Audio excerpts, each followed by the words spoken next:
So it's the weekend, and I thought I would kind of give an update of what I'm doing over the weekend and also give a shout out to Rock Auto. I am not sponsored by them, but they did have a ton of parts in stock at a really good price.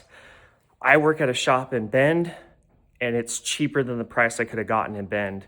They also had a bunch of wagon specific parts, so that's good. So I thought I'd just kind of go over the parts again. Just of what I'm doing, hopefully in the next couple days.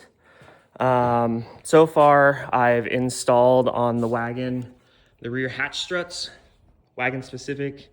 I've got cap rotor wires, fuel filter, dry belts, and the timing belt going on. Just now I'm gonna start that. I pressed on new wheel bearings and ball joints.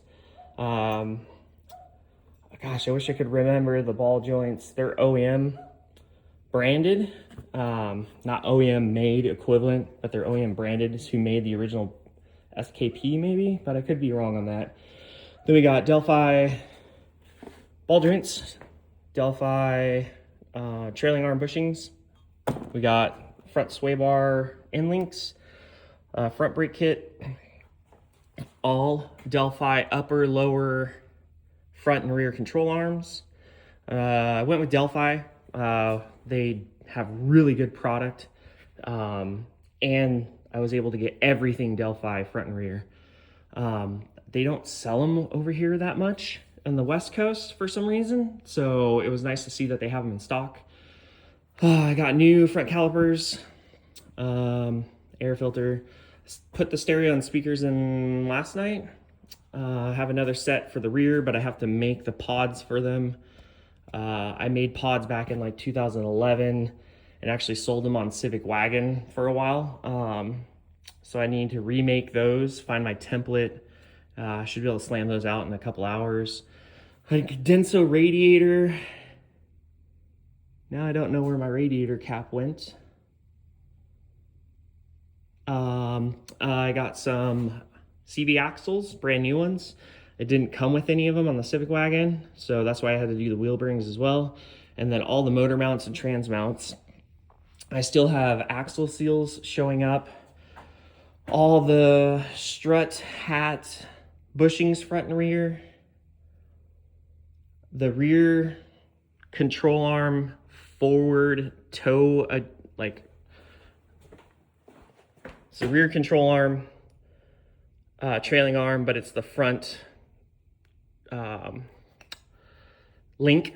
Still need to get that. And then I'm gonna have to get an exhaust built. What's on there is all rotted out. We don't have emissions here in Central Oregon, so I'm just gonna go straight from the manifold all the way back.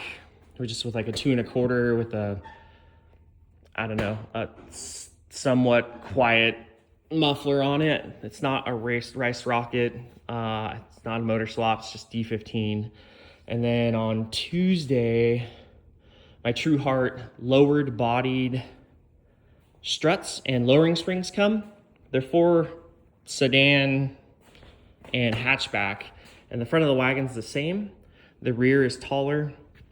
So I'm gonna put the fronts and rears on, and I'll probably have to end up pulling the rears off to drop down or cut it down a coil or maybe a coil and a half to get it leveled out. But that's the only option I really had besides buying cheap coilovers or really expensive coilovers. These True Heart lowering struts, it's a lower strut body, so it still gets full, what am I trying to say here? It gets full stroke of the strut instead of being dumped down and only getting like a third of it. So it gets full stroke, and then it's got lowering springs. So that'll help out a ton. And what else was I going to say? I think that's about it for right now. So hopefully today I'll get it running. The fuel filter and fuel that was in there is garbage, so I dumped it, putting the new fuel filter on, and get it started today. So that's exciting. And I think that's it for this update. As I go on with the control arms and everything, I'm gonna try and do like videos of like just doing a side, doing this corner and that corner, not both fronts and both rears, just to kind of show everything that I'm doing. So I'll talk to you guys later.